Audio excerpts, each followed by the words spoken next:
Welcome back once again to the Mandalorian After Show. This is Shaun. This is Chris. And Christopher. There we go. I was going to There work we this and go go. along with it. Yeah. We are here with very special guest, Christopher, to talk. Christopher, we talk text every week about each episode, Yeah. but he's not officially on the show. But this week he gets to officially be on the show. Well, it's not his first go-around. He was with us That's last true. season two. So he's And not new to this. And our Halo After Show. Remember Halo? Do you remember that show? Yeah. Well, I think a lot of people are trying to forget it, but we'll find. We'll see. Yeah. We're here to talk about episode 7 of season 3 of The Mandalorian, a return to form, I think, in a lot of people's opinion, since last week. A return to form. How about just form? There has been no return this season. Yeah, it was. This season's been really rough, and this was a step in the right direction. This was something that we should have maybe gotten episode 2, not episode 7. Yeah, I think I texted you guys and I was like, I wish it feels like they jammed all the things that I wanted out of this season as far as a larger story, they kind of jammed into one episode. And I wish they wouldn't do that. You know, I wish because we could have spent more time where the big reveal could have been these Mandalorian pirates, or the big reveal could have been this, and spent more time getting to know these characters until finally we ramp up to a final couple episodes where we're like, oh, Moff Gideon is here right here on Mandalore. Like, to tease things out would have been a lot better, as opposed to just like not really knowing what we're doing episode to episode, and we got 2 episodes left and it's like, here we are. I don't know. It's funny that you guys say that, because as like a pretty deep Star Wars fan, I appreciated most of the episodes, right? Because we had some spoilers from like Rebels and everything else. But to the casual, like just Mandalorian fan that doesn't watch a lot of Star Wars, I bet they probably lost interest already, right? Oh yeah, the ratings have been down drastically. Yeah, and I even brought this up to Shaun. I don't think, or maybe it was another one of our viewers. I think the name The Mandalorian is just a conduit for other things that happen. Everyone's watching because, you know, season 1, The Mandalorian, when you see him walk into that cantina and pull that dude out, that's what everyone fell in love with. And then, you know, Grogu at the very end. But since that, it's changed so much from season 2 when Luke and Ahsoka, and then finally, you know, dropping off Grogu with Luke when he returns at the, you know, the whole deal. And then you had to watch Boba Fett to know why Grogu is back with, you know, Din in this season here. So there's a lot of things that are going on. It's almost a launching point more so than, you know, anything else. Amber confirms your theory there. As a Mandalorian fan, I can confirm interest is waning. Yeah. And by the way, Amber, I did see your comments that you left over on our Ted Lasso after show. I'm going to respond. They are in depth, and I feel like you deserve me to give them a full reading before responding. So thank you for those comments. Yes, and thank you for joining us live. Amber reminds me that we are live here. We embrace questions and interacting with us. Every time that you interact with us, either via Facebook or YouTube, we'll pop your comment up on the screen, and it'll be a live conversation. So we invite that for sure. So I want to bring this up here because I feel like I kind of just mentioned how the Mandalorian's being more of a conduit for other things. What I've noticed of this episode here is I feel like they are building to. I've read the Aftermath series books. I know Shaun has. Christopher, have you read the Aftermath series? No. Okay. I read one of them. Okay, so it's a build on what happens after the episode. Was it Return of the Jedi? Yes. Thank you. Yeah. So there's all this that's going on, and there's basically it's the rebuilding of what we now know as the First Order. I feel like that's what we're getting in this show. This show is less Mandalorian and more the rebirth of the First Order. Yeah, they are. I feel like their initial desire for the show. Well, I don't know what they initially envisioned with this show. Something tells me that they got a cash cow with Grogu, and they were like, well, we need to make sure that Grogu's a part of the show going forward. Because honestly, I don't know if anybody's watching for Pedro Pascal's voice. Like, I know Pedro is a big, you know, super daddy right now, and he's loved, but I don't know if it's quite because of the Mandalorian, because he's barely in this thing. Besides but Grogu isn't even a prime character either in this season. He's an afterthought. That's fair. So here's my thought. I think the Mandalorian blew up so much because it was one of the first Star Wars shows we got, right? If not the first. like live action. I think it did so well. and then they saw like, hey, this could save the last 3 movies we just did that were horrible, and let's play them together and make them connect, and then it all makes sense. I think that's true. And honestly, I feel like, and I probably mentioned this on an episode of our show recently, but I think, and I remember hearing that Disney wanted to try to do their own thing a lot sooner than now. I mean, there's still been kind of milking the original trilogy and the prequels and like doing but I think their original plan was to like give the fans what they wanted as far as like an Obi-Wan movie, maybe a Boba Fett movie, that kind of thing. And they eventually morphed because of the pandemic or not or whatever. And Solo blew up in their face. And they eventually did these shows. I like Solo. I do too. I don't find it as bad as people think. I just don't find it necessary. And I think they did the wrong movie, because there's a book with Solo and actual his buddy. He owned the freaking Falcon before Solo did. I'm blanking. Oh, Lando. Thank you so much. Calrissian. How did I forget Lando's name? There's a big series, there's a big movie or book that's with them in it, and they could have used the exact same actors, and it would have worked 100 times better than what they did. So I think they made a mistake by picking what script they went with. Yeah. But I still found it entertaining. Just like a Rogue One. That's my favorite Star Wars movie. Yeah, that's the one that Chris revisits every Star Wars day. May 4th. That's the first movie I go to. That's a good one. So I mean, there's been some hits and misses, and I think that was the original plan. They wanted to get through that stuff first and then branch out, because I think they wanted creatively, and even just like, I mean, I know they own all of Star Wars now, but it's like it was in their best interest to like bring new Star Wars about, and I think that was the original intention. And now with these new movies being announced that we learned about last week, they'll finally get to do that a little bit more. But you're right. I think they're using the Mandalorian as a tool to like wrap up the Skywalker saga and connect the dots. Are they wrapping up the Skywalker saga? Because we're learning that we're going 15 years in the future, and Rey has taken on the Skywalker name. So is the Skywalker saga continuing? Oh God, that's true. I don't want it to. Like it's going to be like episode 10. They're going to. Well, it may continue in her name alone, but not have any connection to what happened prior. They got to walk a line here. You're right. See, I didn't even think about that. Like, I know she took the name Skywalker, but essentially, I mean, the prequels were about Anakin, the original trilogy about Luke. I mean, they could do, and it ended up being, hindsighted, the sequel trilogy about another Skywalker, Rey Skywalker. I want them to have a clean break, though. Like I said, I don't even want Luke in this new movie. I know we're straying far from Mandalorian talk here, but yeah, I think you're right. I think they're using the Mandalorian as a way to fill those holes. Okay, Shaun, get us back on track here. So the episode starts out with this Imperial spy that's kind of doing, kind of a double agent kind of thing with the New Republic and the Empire. She is definitely loyal to Gideon, right? I mean, she goes into these back alleys. She goes to one of those Imperial probe droids. Every time I see those, I thought that was so cool seeing that Imperial probe droid. Yeah, that put me right back on Hoth. I know, and the same sound effect, that like whooshing, like trill of the sound effect. It just blows my mind. You get this probe droid flying around this New Republic that no one noticed.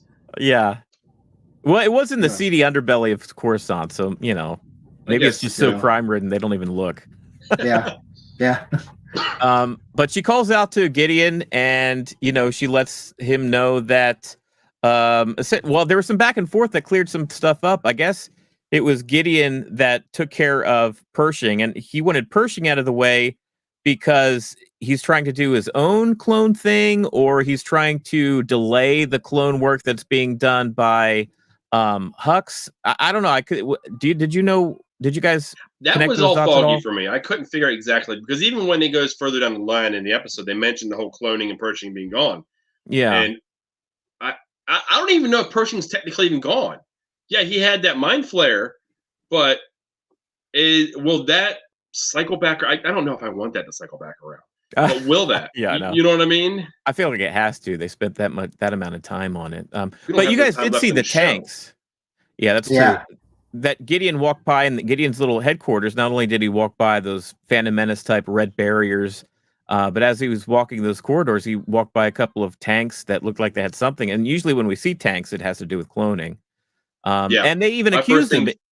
in that That's little my first circle, thing right? thought of the clones of Palpatine. Yeah, and the Snoke clones and stuff. Yeah. I'm torn here because it's almost, and you're gonna get to it, but he leaves that meeting with the double agent to go into the Shadow Council, right? So is he doing his own cloning that he doesn't want the other warlords to know about? They for all his act own individually. project? So yes, I believe everyone that's in that room is in that room talking to each other, but they're all actually, in reality, at this time frame, they're all at war with each other. There's a power Yeah. struggle. They all want that control. You see Right. Gideon try to take that control here in this episode, and he kind of won that tug of war match in that meeting. Yeah. But throughout the books, the Aftermath series, there's a tug and pull. There's other people and other warlords that they're looking at trying to get control of what's left of the Empire's, fleet, so they can kind of rebuild, the Empire as they've seen it. So just that little bit there, I thought was cool. Now there was one, I mentioned this before we went live here, and I'm curious what you guys will think of this. There was one person missing from this meeting, and I think they missed an opportunity because this character I think would have excited a lot of people, and it's a female character that would have excited people. But Admiral Rae Sloane. Sloane, yeah. I think they missed an opportunity of her not being there because she was actually in a spot of power during this time frame. So having her just even stand there, maybe not even saying anything, just for a book nerd like myself to see her and knowing that they're talking about Thrawn and knowing Gideon's there, we are seeing the actual power players because 3/4 of those people in the actual Shadow Council meeting, I really not sure who they were. Yeah, and Sloane, Christopher, you may remember, I don't know, it depends on how long ago you read the Aftermath novel, but Sloane was like the head Imperial officer that they follow throughout that trilogy. Oh. And at the Battle of Jakku, it turns to be like a big thing that the last remnants of the Empire are kind of are beaten there. And that's the whole story of Jakku, is that it's like, the rebels may have won on Endor and Return of the Jedi, but the Battle of Jakku was kind of the last hurrah for the Empire. And they ended up getting beat or something, where the planet was getting destroyed, something along those lines. And a huge batch of the Empire just like hightails it out of there. And we think that they're heading towards the unknown region of the galaxy. And Sloane is with them and kind of at the head of that. So Chris is right. If they would have had, even if it was just her, like an actress that they hired to just stand there as a hologram, that would have been cool. Because, I mean, like you said, they go to the unknown regions. Who lives in the unknown space? The Grand Chiss Admiral Thrawn and the Chiss Ascendancy. So Yeah. those little nuggets would have made myself and others be like, oh my God, we're getting something huge because they're finally giving us a name Thrawn. I don't know if we're going to see him in this series now, since we only have one episode left. I don't know. Or it's going to be another back shot of the ending of the show. Something. It's going to be something. It's going to be something like that for us to try to get hyped up for Ahsoka. It's going to be, I think if we see him, it's going to be like the final scene, almost like a Marvel post-credit scene or something. Or will it be like a zoom in just on his face? He's standing there on a bridge and they just zoom in right on him, and that's all you get. I feel like that would be smart because all we got was the back of his head in that Ahsoka trailer. And if you get folks that are watching Mandalorian and show the full reveal with the red eyes and the full makeup and get up, I think people would go crazy for that. And the fact that he's the same voice that plays him in the books. Yeah. Oh, that is fantastic because I'm going to recognize it immediately. It's just a voice and a cadence that he has to his voice in the books. The books and Rebels. He was the same voice in Rebels too. So that's cool that we were able to get him. Yeah, Thrawn's gonna throw me off, way off line. Oh God, wait till the Ahsoka show. Boy, that's you're gonna have a hard time reeling me in on that one. When he's an actual character and actually on screen, that's gonna be difficult. Okay, so we got a lot of Gideon, which that was a relief, honestly. Of all these whispers of Gideon and like, oh, is he alive? Is he not? Like dragging that mystery through the entirety of the season. We finally got him. He's here. Not only is he here, he's like held up on Mandalore, and not only is he there, but he's got a whole like battalion and TIE fighters hung up on hooks, and we he's didn't ready know to go. he was at Mandalore, right? In that part. Well, the biggest question is, why do we have to take back Mandalore? Who's on Mandalore? As far as we know, Mandalore is abandoned. Why are we having issues going back to it? So they answered that, but I don't think they earned it. They didn't give us, like you were saying, they didn't string it out any. So far this season's been so dead set on one episode being a full episode about something that's going on. It hasn't been like, multiple storylines happening within the same episode. So if they gave us maybe they've gotten better. They've given us longer episodes. But if they gave us, say, a 35, 40-minute episode and they strung out maybe 2 or 3 storylines within it, so you feel the build coming to seeing Gideon and Mandalore in one of those caves, and now you feel his threat. That was the only negative thing I would say about this episode here. I felt like I don't know if it was that moment was earned. It was good, but I don't know if it was truly earned. Yeah, I think the pacing of the reveal of Gideon did take too long. And now that I'm thinking backwards here, and he's so close to that system, and we know that Bo-Katan's planet that she was on was, like a neighbor of Mandalore. That was the moon, yeah. Are we supposed to connect the dots and those like bombers that came through and destroyed her castle? Were they Gideon's ships, I guess? That's kind of what what I thought from the beginning, but I didn't know where they were coming from. Yeah. Okay. We thought it could have been Thrawn, remember? We at that point we thought maybe it was Thrawn's, his fleet returning. Yeah. So that was a lot of good, solid meat on the bone there for Moff Gideon. Oh, well, we got I love the Shadow Council, though. The Shadow Council. Yeah. But one other thing I'm gonna bring up: his armor. Yeah. It's Beskar. Yeah. And then his helmet. Yeah. Got the spikes in the helmet. Got the horns.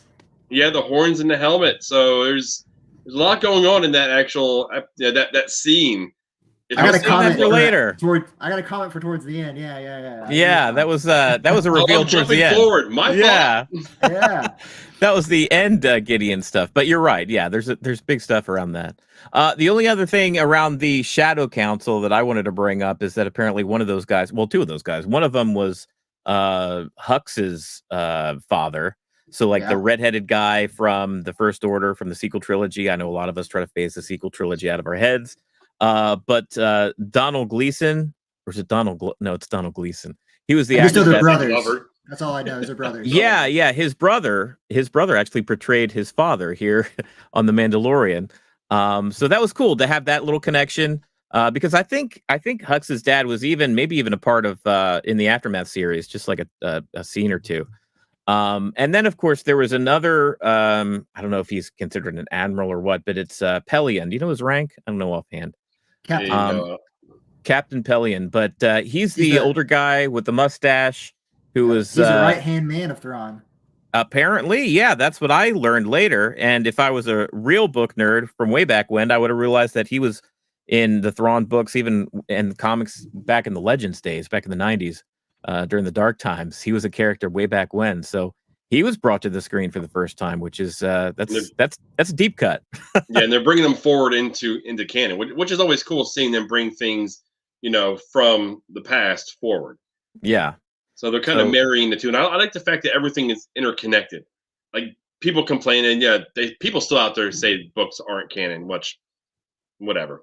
But who's saying that? If you look online, and enough Star Wars people that just they'll go as far as saying only the movies are canon, not even like the Rebels and all that. I'm like, you guys just go away. I'm surprised. I mean, one thing that Disney has done pretty well at is keeping the story, the large story, pretty cohesive. There's not a lot that. It's just one universe. Little things. If I hear a name, it's just a name. If I hear a name pop up in a TV show or a cartoon that I'm watching that I've heard in books, I'm like, just little things. Just make me so happy inside. I have a question for you guys talking about Hux's dad, Project Necromancer, I think, right? Yeah. What is that? Do y'all know what that is? My assumption is it's the effort to try to bring Palpatine back through cloning. That's what I assume. Okay. Yeah, I've got nothing. Yeah. Did you know that that's what they were talking about, though? Yeah. So each of them has like a project, kind of like how what's his name had Project. What did they call it? Starlight, or the Death Star project or whatever from Rogue One. So I think each of them has like an individual facet. Stardust. Yeah, I think that's what it is. But that's what I feel like. Like each of these guys has like their own main project that they're working on. And Gideon has, I don't know it's cloning. If it is cloning, it's kind of secretive, but he's also kind of wiping out the Mandalorians. He's got side projects. But yeah, that's how I took it. Was this Necromancer project was like the code name for the effort to try to bring the Emperor back. Somehow Palpatine has returned. Yeah. So that Well, there makes you go. another question come up then. What do you think about the cloning tubes that he had on this episode, but also in Navarro? And then that versus Project Necromancer. That's a good Makes you question. wonder how much actual data he pulled from Grogu, because they had him for a second, so they were doing something with him before Din basically busted in, took him, and left. So they had to have gotten some type of something from him, and which makes me believe, because a lot of people are thinking out there, is Grogu a clone? Why would he want Grogu so badly? Not just because he is force sensitive, but at that point, I don't think anyone even knew he was force sensitive. But or did they? Well, if he was at the Jedi Academy at one point, then somebody maybe knew somewhere. He's definitely not a clone. Can't be a clone. Well, I don't know. That would explain why Gideon had such an interest in him, because what would the Emperor want? Like Sheev Palpatine, it's not only good enough to just have a clone of yourself. That clone better be force sensitive, right? Otherwise, you just got some decrepit old man that can talk a big game and not do much. The commands aren't around anymore to help. Yeah, and the clone or whatever, abomination that we saw in The Rise of Skywalker, no doubt that Palpatine thing was force sensitive, right? So maybe that's what they're looking at. Maybe they've had a tough time. Like they can clone all day long as far as, the clone army and stuff, but getting the same force sensitivity from to the copy, that might be an issue that they ran into. And if Grogu is a clone that's force sensitive, who knows? I mean, maybe, and there's been a theory this whole time that maybe Grogu is an actual clone of Yoda, not just like, baby Yoda, but an actual clone of Yoda. It's all about the midichlorians. Yeah, that midichlorian account. What are midichlorians anyway? Oh, that whole scene. Oh, Lord. But keep us moving. What we got going? Yeah. Well, that's I think that's pretty much it for the Shadow Council there. We do go back to Navarro, right? I do like that they asked for hiding Mandalorians. They ask what? Sorry, Sean. And he's asking for resources from the other guys, ships and guards and troopers and all that other stuff. Boy, that was a quick turnaround, wasn't it? He asked for him, and they were there like a few scenes later. The Praetorian guards. It didn't take him very long to get him to him. Yeah, that was like FedEx one day. It was good. Hyperspace. Yeah. But yeah, it's. I like Gideon as a villain, and it's formidable that he has like a set of bombers, and he's got the TIE interceptors. He's got these Praetorian guards that we see later in the sequel trilogy. And he's got his own group of troopers that they're kind of based off Mandalorians. They kind of interweave Beskar into the alloy of the trooper outfits. So, I mean, they're pretty formidable. Yeah, that was pretty cool. There's troopers coming down. And they were just in white, like we normally see them, but it's all Beskar. Yeah. I was like, that's pretty badass. That's the Empire you should be scared of, not the troopers that we learned back in, New Hope. Yeah. Well, you mentioned, let's see, we're already talking about it. So you mentioned like his helmet and stuff, and it's how it's, we finally get a reveal where he's almost kind of fashioning himself to be somewhat Mandalorian. And maybe that's what his project is. That's another thing. It's a big Gideon focused episode here. Gideon says at the end of this episode, what he's trying to do is take the best parts of each of these different diverse groups of people, the Mandalorians and their armor and their creed and their weapons and their training. The Jedi, he mentions he name drops the Jedi. What does that mean? What are you trying to get from the Jedi? We know you were after the Darksaber, but you were after Grogu at some point. Is he trying to combine force sensitivity with these highly armored troopers to create like the perfect army or something to retake the Empire? I don't know, because one thing that jumped at me was the horns. Yeah. And then the name of the episode being Signs, or not Signs, I'm sorry. Spy. That was Ted Lasso. Spies. Signs was not Spies. And then you also have the actual armor, the exact same get up, just different colors. Yeah. Is she feeding him information? You think I think she's the spy, the spy that this episode is referring to, not the low hanging fruit, easy one that happened back on actual Coruscant, but her being the spy because they wouldn't. I don't think he would truly know that they were coming unless he had someone on the inside, and I think she's that someone on the inside. Christopher, what do you think? All right, I'm going to throw this out there. So I in my heart, I don't think the armor is a spy, but I have seen so many fans and theories recently, and it's getting to me. Like she could be. I always in my head because I'm a big Darth Maul guy. I always thought the horns were from her being part of that. And then Children to Watch and all that. But I did see someone give a pretty good point. The last of season 1. Where they escape the Emperor through the sewers and they walk up on the secret covert. All the armor's there, right? From all the Mandalorians, and she's the only one left. Mm-hmm. And then She's all the of only a one that sudden, survived. flash forward to this episode, and Gideon's. Well, hold on. Gideon's got these really well-trained people in Mandalorian suits who not only can use jetpacks, wear their armor, but use their their little cable cord things. So I saw because he had the Darksaber at the time, maybe he showed it to them and they joined him.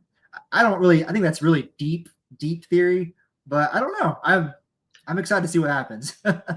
I didn't take much from the jetpacks because there's been plenty of troopers, right? Like squadrons that have used jetpacks. So that part I had no issue with.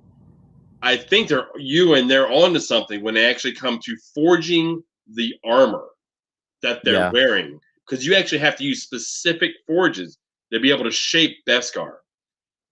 And I mean, the more I think about it, the more I think that she is the spy, and she is selling out Din. She's selling out everyone that went. Which really sucks is because there's a character we're going to talk about later that was in that whole, trying to take back Mandalore. Yeah. One more thing, since we already just blew this wide open. Her horns on her helmet reminded me a lot of was it the Clone Wars or Rebels? I'm sorry, excuse me. Gideon's horns on his helmet reminded me a lot of the Rebels or Clone Wars episode with some of the Mandalorians had those big horns, right? So there's another one that's is Gideon a former Mandalorian? And is that why he's so obsessed with Mandalore and knows about their culture and knows about the Darksaber? And I didn't think of that. Was he maybe a foundling that left, or if he was truly Mandalorian blood by birth?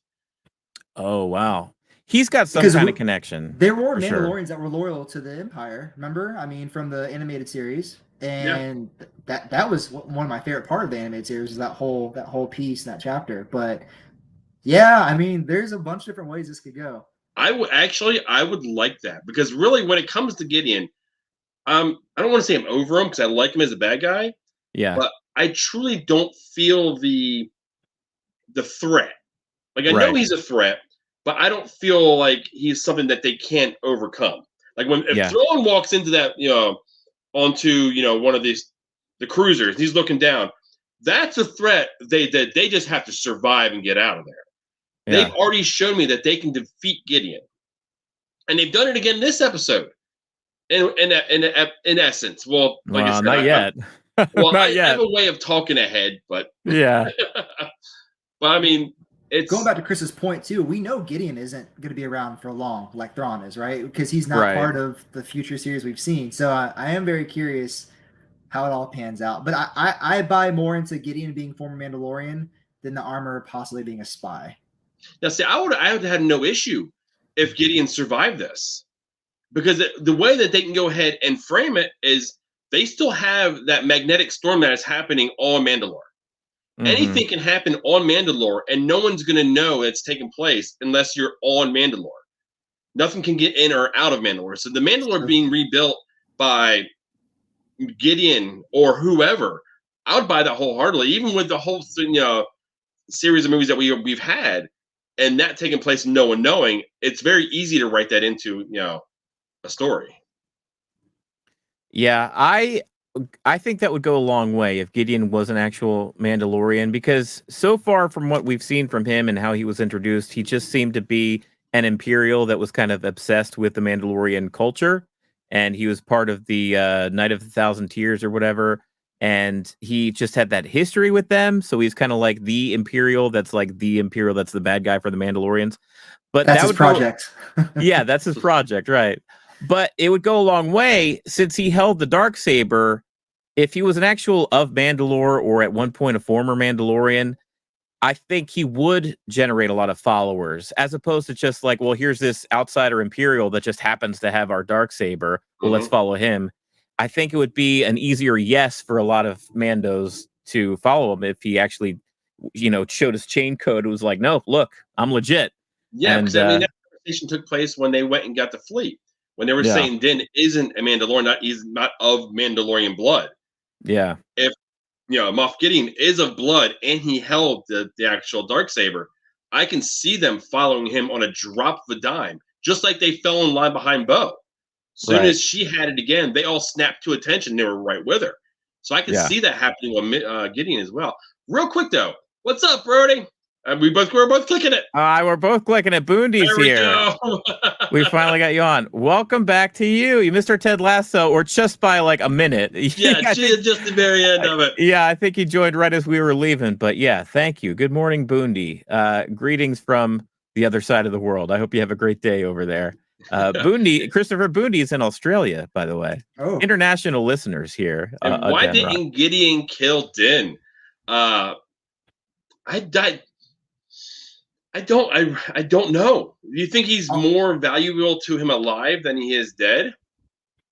All I remember from the episode is take him to the interrogation room. So maybe he's gonna pull information out. I don't know.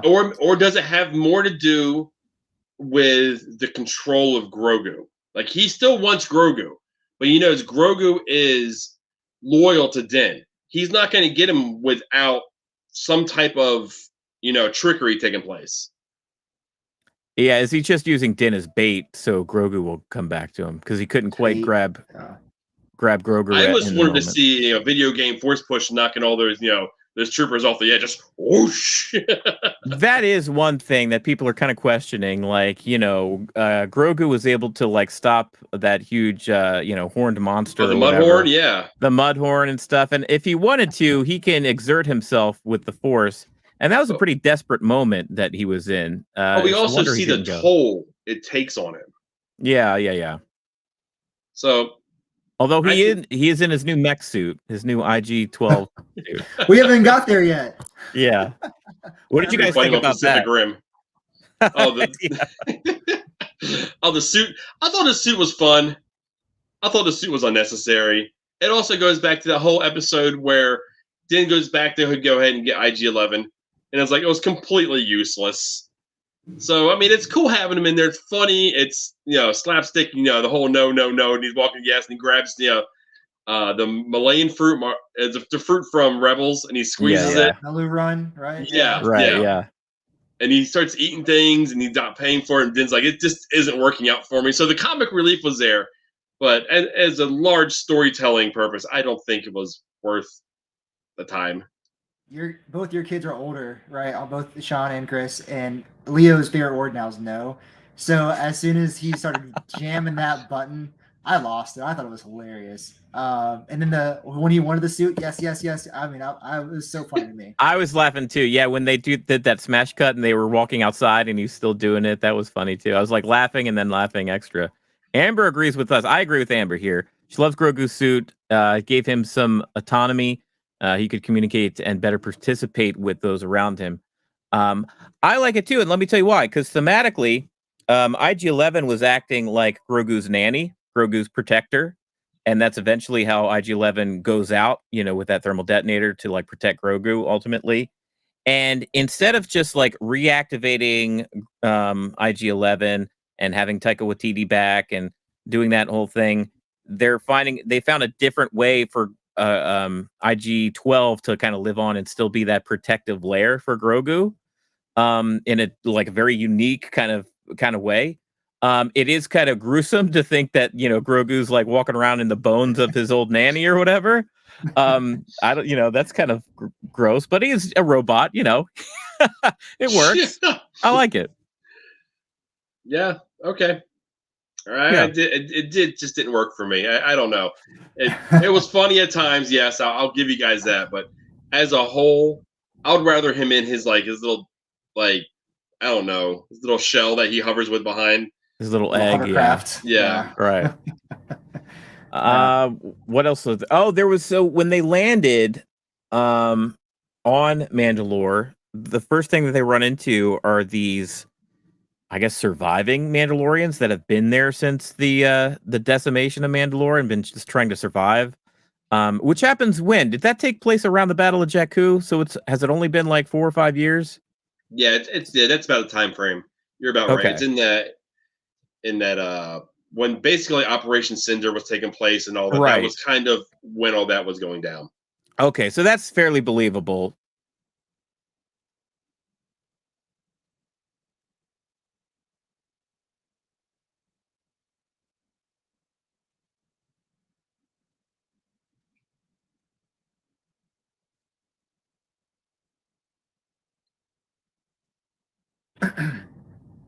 Hey, Sean, I don't got any audio, bud. Yeah, Sean, we can't hear you. I was gonna wait till Chris to say something. Yeah, no, I wasn't sure if it was me or if it was Sean. I kind of looked to the right and then checked out the comments, and I was like, you're not the only one. I lost it too, and I wasn't sure if it was me because typically it's me. Yeah. No, we still got nothing from Sean. I'm not sure where he was going with that. But he's gonna bounce. That was me last night, man. I was bouncing in and out of the show left and right. We were talking about, was it still the IG-11, IG-12 setup? Yeah. Do you think the reason why Grogu couldn't do anything, like use his force sensibility, like basically do that whole push thing he did with, the Mudhorn and everything, was because he was in that suit? He was basically preoccupied with that? No, I think it's just it's too easy of a thing he could do. I mean, like, same thing. They're running down that hallway. I'm like, guys, look where you're running. It's obviously going to be a trap. What you're running into a narrow hallway, right? Yeah. And then same thing with Bo-Katan. Like, use your lightsaber to cut through the door and help. Yeah, it took her long enough to do that. I would have thought that you'd just kind of like, Qui-Gon Jinn did right in the very beginning of, what was it, Phantom Menace. He just cuts the hole around that door to go ahead and get out of the room that they're trying to poison them in. So yeah. I mean, even the jetpacks, like, you guys just use your jetpacks and get in the air. Like, get out of there. They could have went ahead and made it an even fight. The possibility could have went right up with them and could have been mowing them down before they were getting down onto that platform. Or he could have done it. He could have, taken the high ground, while things went sour for him. So even though he had, his gun that melted down on him, things could have still went that way. And is he back? Am I back? You're back. Oh, yay. It's funny. Like, everyone was like, no sound, no sound. And me and Chris were looking at each other. Like, I looked to the right. I was like, is it just me? Or did Sean lose his audio? I was just saying how cool those pirate Mandalorians were. That's all. Oh, that's where we were. Okay, that's shows I wasn't listening to you. Yeah. I thought they were neat. I thought it was like a neat, like these surviving Mandalorians to come up and like immediately swear fealty to Bo. And it had a Hondo feel to it. It really had a Hondo feel to it. Yeah, I liked it. What I missed? What did you guys move on to? We were just talking, really. I mean, we were just trying to fill space. About me? No, we were talking about like maybe why Grogu maybe wasn't using his force sensibility. Maybe if it was in his suit, or why the actual Mandalorians didn't use their jetpacks when they could have helped themselves out a little bit better, or the Darksaber wasn't pulled out earlier to cut a hole in the door to get out before things went sour on them. Just little things. Yeah. Boondy asked who he missed the start. Who's the handsome chap in the middle? Oh, that's Christopher. That's a mutual friend of ours that we text pretty much every week about the Mandalorian. And, some inside baseball here. Originally, I was going to miss the show tonight because I had some family things going on, and my daughter, long story, got sick, so we had to cancel a lot of things so she can get some medicine in her and relax. And so we just made it a 3-person show tonight. Yeah. Just reformatted. I think it's good. I don't know. I mean, is there much left to talk about the episode itself? There was that big monster that they came across as they were sailing across the sea. Yeah. So Navarro, going back to Navarro, I know I'm taking a step back here. That's okay. That I mean, when the other Mandalorians come in and they got these ships and they've got the oh my gosh, I'm blanking on the name. What's the logo? The Mythosaur. Mythos, yeah. On Yeah. the bottom, I was like, man, That was that cool. guy. there you go, Mythosaur Yeah. right there. Dude, I thought that was so the red paint. I thought it was so cool. That was and then pretty just, cool. Like Paz Vissels, like to his sons, like go inside, take the children inside. I'm like, okay, something to go down, and then you hear the hammers click or the armor clicking her tools. So yeah. Ended up being nothing too dramatic, but I thought it was it's a big step in the right direction for this culture, right? Yeah, you see that big fleet flying in. Well, then you see now, what's his name in his office, and all of a sudden he's like, "Oh, hopefully they're friends." But we haven't even talked about the main, basically the way the show ended, the crux of the show, the battle of the show that went down, and they're all being kind of funneled. They all come to a head where finally we see Gideon come out, and he's got that armor on that we've talked about, and he tells them about the armor that the troopers are wearing now is Beskar. So the battle is a little more on even grounds, which I would argue is still not even grounds. I'll take one Mandalorian over many of these troopers, just on pure combat, readiness. Yeah. And there's a lot to happen there, but we see one of our characters, and they earn this, in my opinion, because this has been a build-up of this character for a long time. Even within was Boba Fett, we got I'm gonna say Paz Vizsla. We got his character there, and we seen him try to fight Din for the Darksaber, and then you see the trust given in that one episode when they go and rescue his son, and then how he steps up for him and say, we should help, and kind of convinces everybody. So all that is going on, and he's got that big old Gatling gun, because we've seen it in season 1 when he comes out of the culvert and he's just lighting people up, and it's awesome. So we've seen him from the beginning all the way through now, and the scene that I'm getting ready to play, I loved it and hated it at the same time. You're gonna break our hearts. The badassery of them. Yeah, let's just go ahead and run it.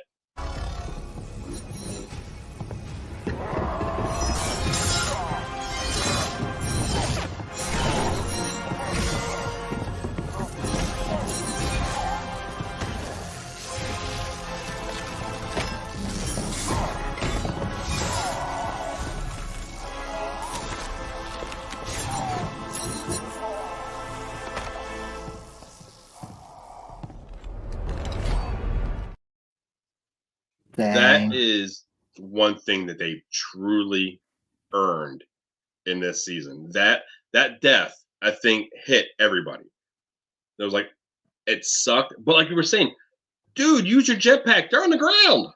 But he had no guns anymore. All he had was his vibroblade and his shield. Yeah, there was no he melted out his gun. But he took out almost 20 troopers. Before these, what kind of guard were they? The Imperial Guard? Praetorian Guards. Praetorian Guard, yes. When they walked in, because I wanted that to be a part of the clip, because there was an immediate ominous when they walked in. The sound, everything to it was great, but they needed 3 of them to take him down. If there was only 2, he would have been victorious in that fight, and that just shows you how much of a badass he was. Yeah. I gotta say that the death itself, even though there's no blood and we don't really see the injuries, and we've seen like hands and stuff and decapitations somewhat in the Star Wars before, but that was brutal because you could just infer what those blades are doing as they're going through the different intersections of the armor, and boy, that was rough. He pulled one of those old school, like he grabbed the blade and pulled it closer to be able to hit one of the guys. I'm like, that is awesome. Game of Thrones vibes, right? Yeah. Booney says, awesome death. Awesome death. Well earned, well placed. I want to see how that galvanizes everybody. Because even Bo was like, we are not leaving anyone behind. And he hits that door and it shuts behind him. And he keeps on mowing these guys down. Like it was nothing. They were dropping out of the sky. And then he just charged those 2 and just knocked them off the platform. And I was like, did you just do it? And then I should have known better, because they were asking for those guards. Though. Yeah, I mean, we were like, oh, wow, he did it, now what? And then boom. He was like a pro wrestler. Like he was like clotheslining people and body slamming them. And Well, he went after when his Gatling gun, when it melted down, he used that first as a weapon. And yeah, then through that, I love seeing the actual vibro blades. When you see Yeah. it come out and you see it just kind of, then that He needs a shield on bigger his one shoulder. though. He's such a big guy. He needs a bigger blade. That's like a little Yeah. switchblade. I feel like he needs like a sword, like a broadsword or something. That would have been Um, cool. Boone says he's going to go down as a great martyr. Yeah, I agree. That was good. So it's, R.I.P. so it's John funny Favreau. because I was gonna rain on Chris's parade, because even going back on the little sailboat when they fight over the chess match, like we've never seen him win a battle, right? 'Cause he fought Din for the dartsaber, lost. That and then- wasn't him fighting on the pirate ship. Yeah, That it was I thought that was the other guy that basically Bo-Katan fought for control. Paz and X. Oh, that's right. Yeah, those two. Yeah. Yeah, And then that was a basically big scene too with Grogu Yeah. saying no. I mean, Yeah, it was. That's a big I like moment. how Bo-Katan was like, we can't step in. No one could step in. Neither side could do anything. You got to let them have out. And Grogu was the only one that had the ability to say, enough. Yeah. When I watched that scene, it felt important. It felt like that was almost like a little microcosm of what maybe is in store for the Mandalorians as a whole, because there's been all this infighting between tribes, right, of the Mandalorian people. And Bo even herself's like, we can't step in, blah, blah, blah. And at what point was it going to go to between these two? And Grogu, he doesn't have those same hook, like that same feeling. He was with the Jedi for we don't know how long, and he was with Luke for at least a few days, right? Few years, right? Yeah. But he steps in and he's like, we ain't doing this. And that's the more important aspect is that they listen to him. They actually do stop. Yeah. So that's kind of crazy. Was it like, oh, cool, everyone's working together, or was it like, is Grogu a future leader? Or that's what I was thinking. Yeah, I took it as two guys. I'll say military because I was in the army, and I got into a knocked out, brawl with a guy in the basement. And after that, after we busted a wall and got some deep shit for it, sorry the language. We were up for a while. We became good friends, and I was taking it as that they were going to go ahead. They were fighting and getting everything out, and after that fight was over, there'd be more of a respect and almost a friendship between the two. That's kind of how I was taking it. Well, let's mourn that loss early because now Paz is gone. No friendship to be found. So speaking of that, is it Axe Wolves or Wolf's Axe, whatever his name is?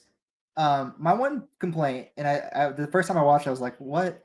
So he takes off during the battle, like, "I'm gonna go get help." How is he gonna get help? Well, there is that fleet. I mean, there are still Mandalorians that are still like hanging above the We didn't planet. see the armor return to him. I got a feeling that not only did Gideon get help on the planet, there is actually a space battle taking place right now that we have not seen. Well, we do have one episode left. Yeah, I think that's we're gonna pick up right then, and I think that's when we're gonna find out if I'm right or wrong about the armor. Yeah. And how bad off the fleet is. Because that could be the return of Thrawn. That could be it right there. Thrawn's fleet could show up and decimate the Mandalorian fleet. Okay, so hold on, Chris. So when she was coming out of the clouds and she saw the fleet when she came out, I was waiting for it to be like, oh, I was waiting for that space battle to happen right then and there. For her to come out of that dark, because they take off, it gets bumpy, she hits it, and she goes, hey, I've got survivors coming, get ready. And she talks to the guy that's in the captain's chair. But when she was coming out of the storms, I was expecting her to see this big space battle already happening when she was going through that. I think I want the dramatics of seeing them all come out of hyperspace.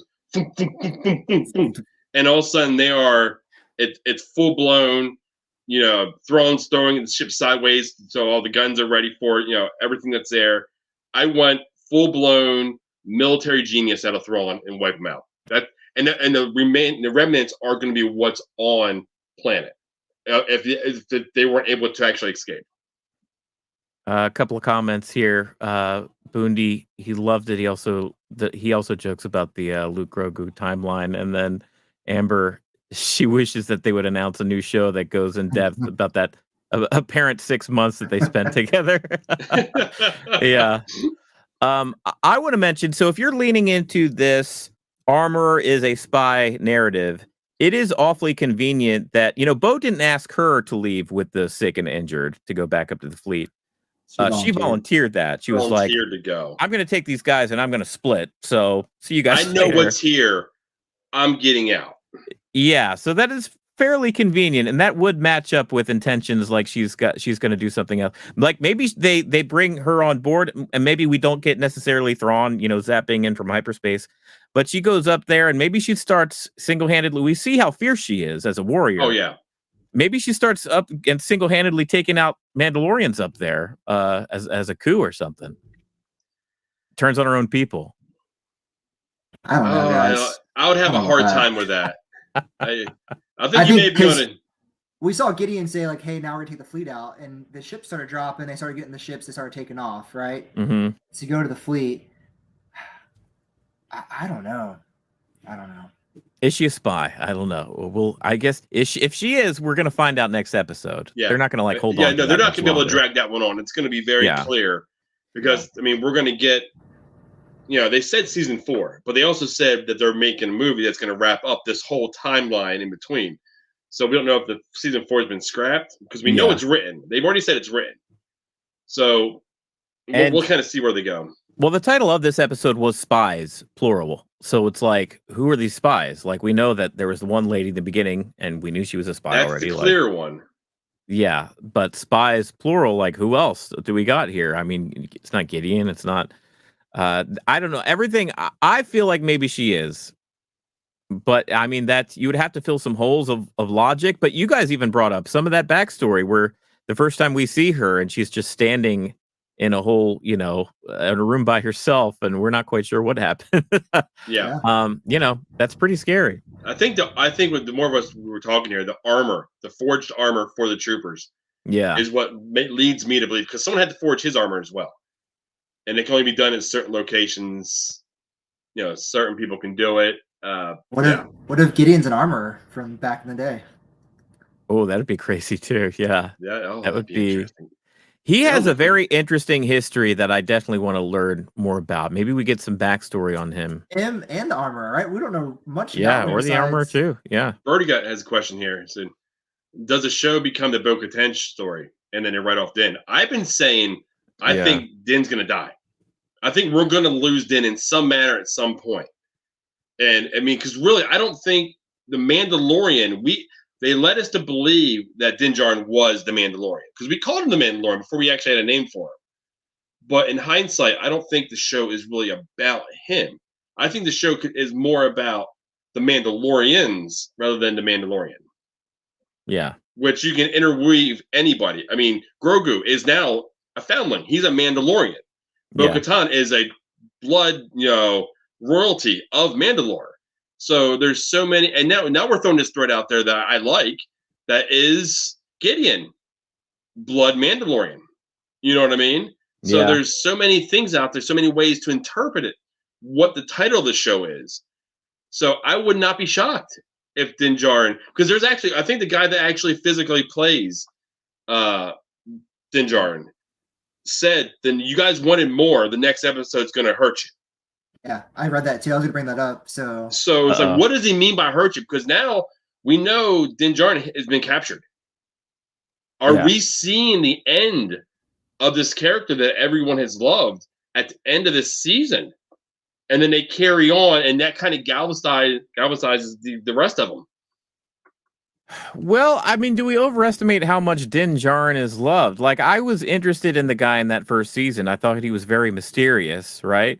Mm-hmm. And then season 2, he was kind of our knight in shining armor, taking the character that we actually care about, Grogu, protecting him and making sure he gets to his people. And then season 3 has just been where he's just kind of there, and he's not doing much, and we don't really... It's been a Bo-Katan show more than a Din Djarin show this season. It has, so it's like... Maybe Grogu is the Mandalorian, and we misread it. I think they've been almost... I feel like they've been setting it up since we've seen him in episode 1 of season 1. Yeah. And that's exactly what Amber says here. She says, I think Grogu is the Mandalorian. He's the one that show's always been about. Din had to get him, bond with him, lose him, and get him back. It's all about Grogu. And if you go back to how Grogu was introduced, that beautiful shot now, which I think is like art, like a piece of art now, with just like with the finger out, which is like burned. Where it all began. Now. Yeah, it's so cool. It's like one of those, almost like Luke on Tatooine staring at the binary suns or whatever. It's like a Star Wars image. Like, it's pretty cool. Chris, we heard Sean's view of if Din dies, like ranking wise, how much in the fields would it hurt you to see Din get killed off? Would you be attached? Would you like, yeah, whatever? It's nah. I'd be somewhere in the middle. Honestly, I don't think it'd be drastic and like devastating. Like if he died, I think it would. I almost feel like it's necessary for the story to move forward, and I don't know how I would react to it because they've been building toward. They've been building towards. I mean, honestly, he's not a very good warrior. He gets his ass kicked all the time. Get outside of the first episode when he walks in, he's built up as this guy. I mean, he's taking his lickings quite often. So that's why I've liked him, though. Yeah, that's why I've liked Din Djarin, is that he did get his ass handed to him. He was like the John McClane of Mandalorians. That's exactly where I was kind of going with it. Yeah, he would take a licking and keep on ticking. Like, he would still get up after the fight, and that's what actually was so cool about him. Yeah, and that's what drew me to him in that first season. I was like, wow, this is a cool character, like that we can really follow. And then since then, I feel like we've got 2 moments of him taking on off the helmet, and us seeing Pedro Pascal, and and there's the whole stuff outside of the Mandalorian. Now, theoretically, you could have Pedro Pascal just go into a booth and say lines of dialogue forever, right? Even after he dies, he could just have AI fill in, and we could still have Mandalorian forever. Yeah. But like, his star is on the rise the last couple of years, and that's a paycheck maybe they can save some money on. So I don't know. We'll see what's out. Boondy says the same thing. Apparently Pedro Pascal wants out. Oh, that's an easy job, Pedro. Just go into the booth and say some lines and get out. Yeah. Get that Amber's money. like, she'll be sad to see, I was going to click on it. It would be sad to see and sad to lose Din. So definitely make, Grogu's story going forward. I feel like Din's story has handcuffed them with Grogu. Because I feel like with those two together, we're not going to get any more growth out of Grogu.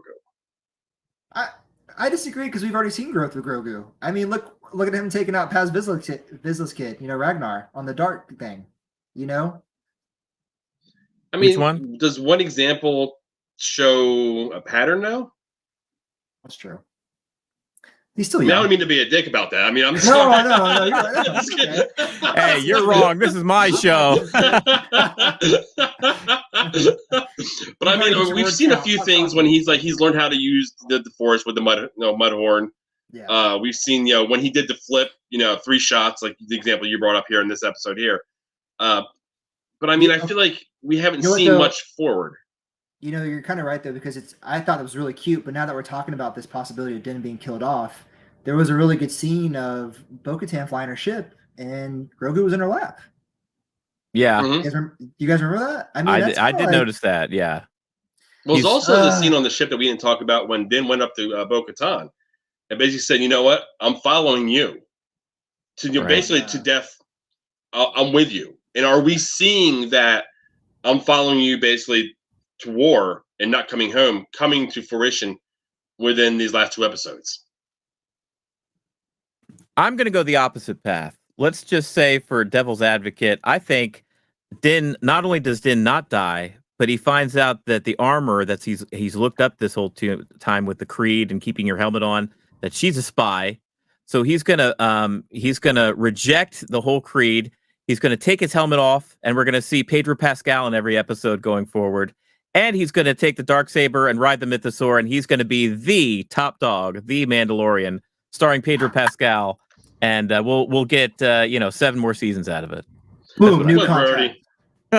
Din's story's done. Kill him off, Game of Thrones style. Oh no, come on. At least we got to at least make him weave. You can't run straight. You got to run in a zigzag pattern. Yeah. Oh, he had his head squished. That's right. With the Oh, yeah. mountain. Oh, that's right. Yeah. Oh, That's he what it popped his was. eyeballs. Oh, eye violence. That's right. He didn't have his Beskar helmet on Game of Oh, the Thrones. mountain Yeah. squished him. Yeah. Yeah. Anything else here to talk about with this episode? I think we I squeezed the think juice. we've pretty much talked this one. Okay, so let's do this here. What expectations, and do we think that they're going to land this season? Even though it's been so sporadic, can the last 2-3 episodes save the show itself or the season? Sean, go ahead. Sean, go ahead. Amber, I get your community reference, and I appreciate it. Thank you, Amber. What am I expecting I'm expecting a good episode. I mean, honestly, I know we've been talking a lot here about how good this episode was, and it's nice to get this plot moving forward finally.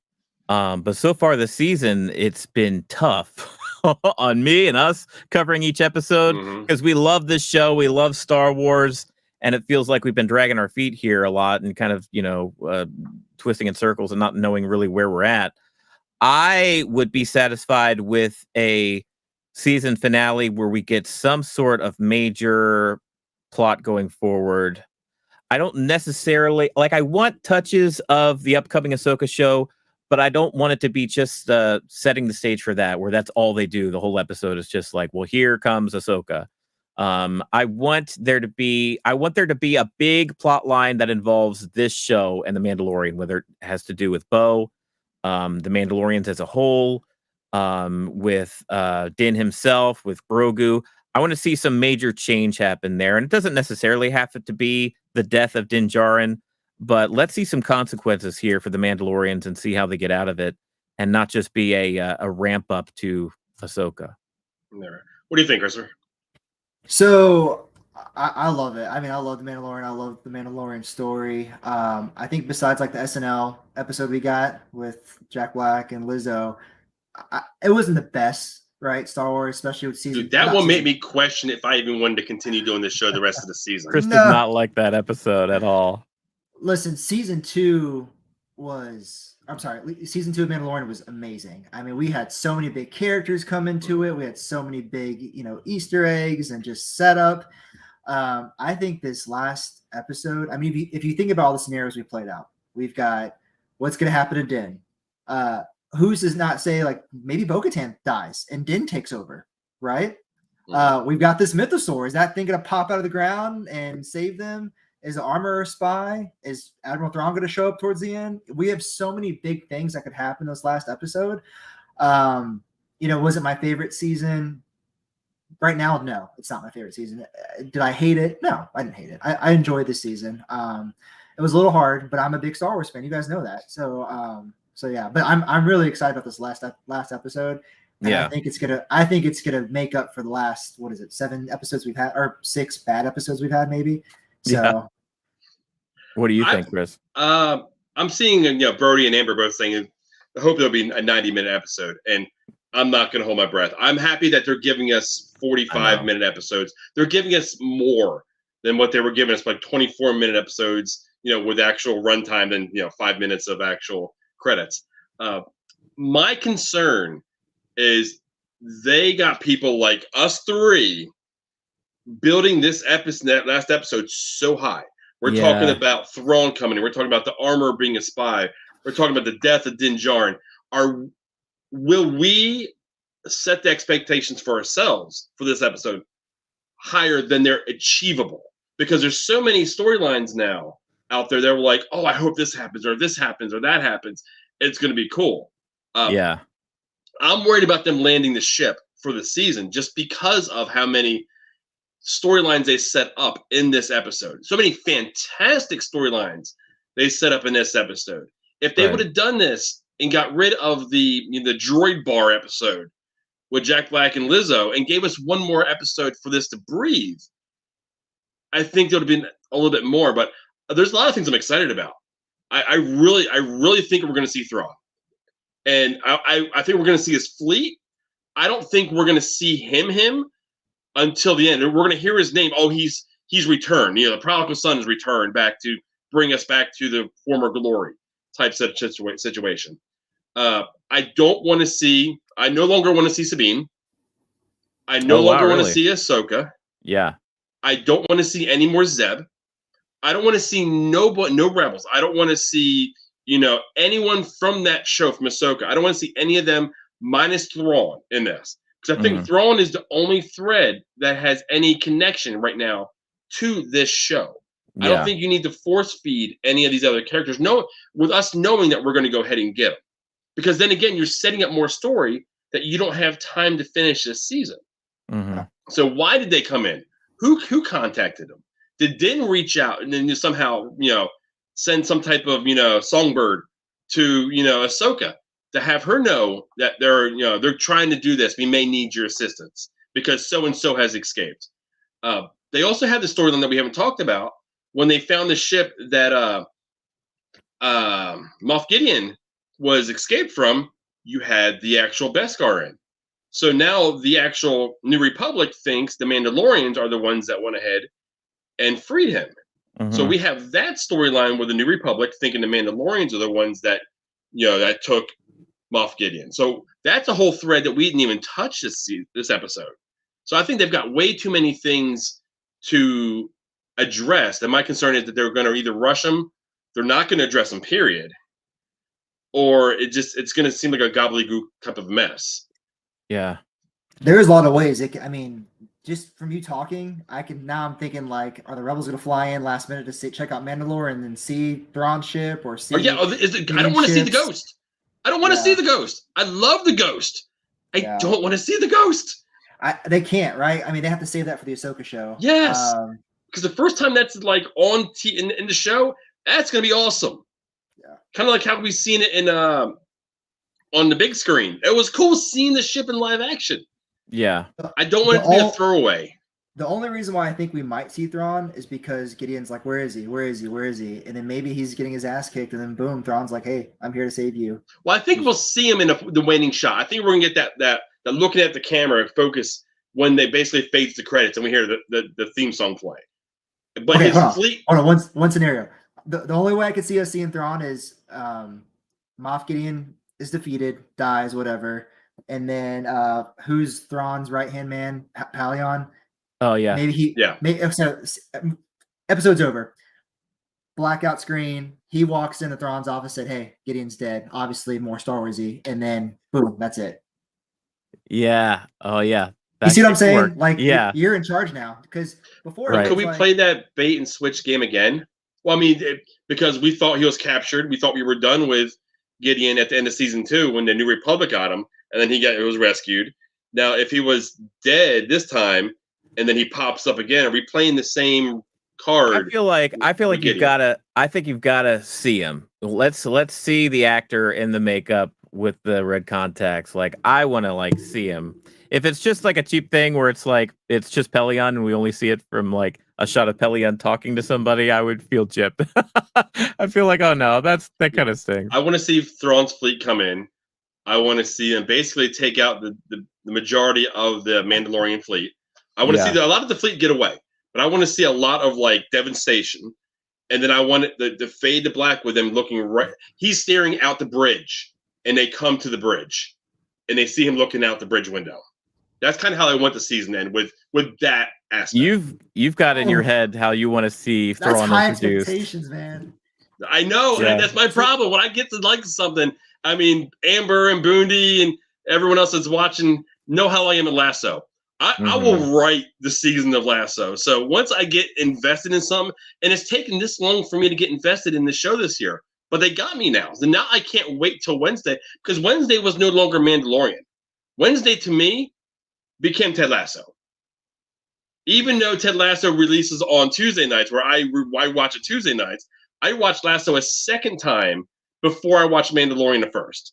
To give you a little insight the way things work for me. Not me. I still watch Mandalorian first thing Wednesday, but that's where we're different. And typically I watch Lasso a little bit later. But one thing I did want to that I just thought of is this season we did see a little bit of that one Rebel / New Republic X-Wing guy. I forget that character's name. But he was the one that actually went to Coruscant to try to get help for Navarro, and they denied him. Yeah. And he was the one that came up to the bar and talked to Zeb. Do you think Now, if they brought him back somehow, like maybe say, Grief Karga, he sent word out to the New Republic again. He's been trying to send messages to get the New Republic out there for a while now. Did they finally answer his calls after some red tape clearing up? And did they come out there? There's And been maybe rumor that Gina Carano was coming back as what's her name?